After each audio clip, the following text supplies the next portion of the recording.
بسم اللہ الرحمن الرحیم۔ السلام علیکم۔ خلیفہ المسلمین ولید بن عبد الملک کے دور میں طارق بن زیاد جب اندلس کو فتح کرنے 7,000 کی مختصر فوج لے کر 4 بڑی بڑی کشتیوں میں سوار اندلس کے ساحلی علاقہ جبل الطارق پر اترتا ہے تو باوجود مختصر سی فوج کے اس ساحلی پٹی کو بغیر کسی مزاحمت کے فتح کرتا چلا جاتا ہے۔ اس وقت اندلس پر جس بادشاہ کی حکومت تھی وہ عیسائی تھا اور عربی تاریخوں میں اس کا نام لزریق لکھا ہے اور انگریزی تواریخ اس کو راڈارک کے نام سے یاد کرتی ہے۔ جب بادشاہ نے یہ دیکھا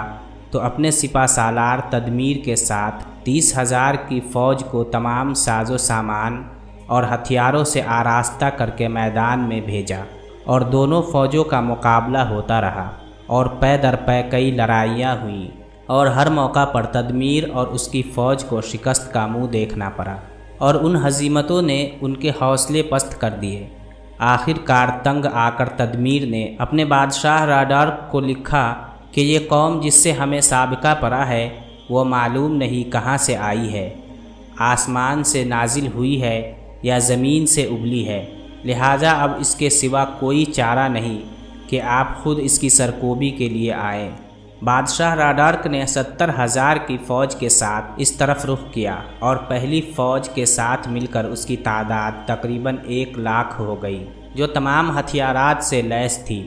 اور دوسری طرف مسلمانوں کی فوج ہے جو نہ پورے طور پر ہتھیارات سے لیس ہے اور نہ تعداد میں ان سے کوئی نسبت رکھتی ہے۔ طارق کے ساتھ 7,000 افراد آئے تھے، پھر خلیفہ کی طرف سے اور 5,000 کی فوج آ کر ان سے مل گئی،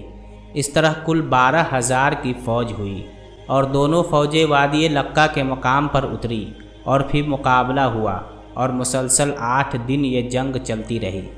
اور بالآخر فتح و کامیابی مسلمانوں کے حصے میں آئی اور عیسائی فوج رسوا و پسپا ہوئی اور خود راڈارک بھی قتل ہو گیا۔ بعض مورخین نے لکھا ہے کہ طارق بن زیاد جب ساحل اندلس پر اترا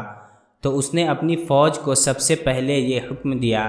کہ ان کشتیوں کو جلا دو، پھر فوج سے مخاطب ہو کر کہنے لگا کہ اس لیے یہ حکم میں نے دیا ہے کہ تم کو معلوم ہو جائے کہ تمہارے پیچھے سمندر ہے اور آگے طاقتور دشمن ہے، نہ تم آگے جا سکتے ہو نہ فرار ہونے کے لیے پیچھے جا سکتے ہو،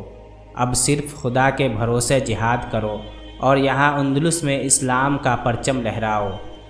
علامہ اقبال نے اس کو اپنے اشعار میں کہا ہے، طارق نے جب اندلس کے ساحل پر کشتی جلا دی تو لوگوں نے کہا کہ عقل کی نگاہ میں یہ غلط ہے، ہم اپنے وطن سے دور ہیں، واپس کیسے جائیں گے، اسباب کا ترک کرنا شریعت میں کہاں جائز ہے۔ طارق ہنسا اور اپنی تلوار پر ہاتھ رکھا اور کہا کہ ہر ملک ہمارا ہے کیونکہ وہ ہمارے خدا کا ملک ہے۔ اسلامی معاشرے میں کار فرما قوت ایمانی کا یہ اثر تھا کہ انسان و حیوانات، جمادات و نباتات،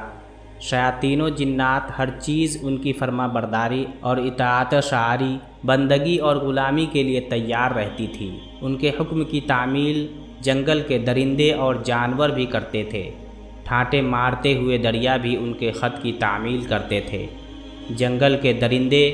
اور جانور بھی ان کی بات مانتے تھے، جنگل کا بادشاہ شیر بھی ایک مومن کی غلامی میں فخر محسوس کرتا تھا، شیاطین اور جنات ان کے سامنے سرنگو اور عاجز ہو جاتے تھے۔ غور کرنا چاہیے کہ یہ کون سی طاقت تھی جس نے مسلمانوں کو فتح سے ہمکنار کیا اور ان کو سربلندی اور عزت عطا کی۔ یہ صرف ایمانی قوت و طاقت تھی، اللہ پر اعتماد و توکل کی برکت تھی اور تعلق مع اللہ کی کرشمہ سازی تھی۔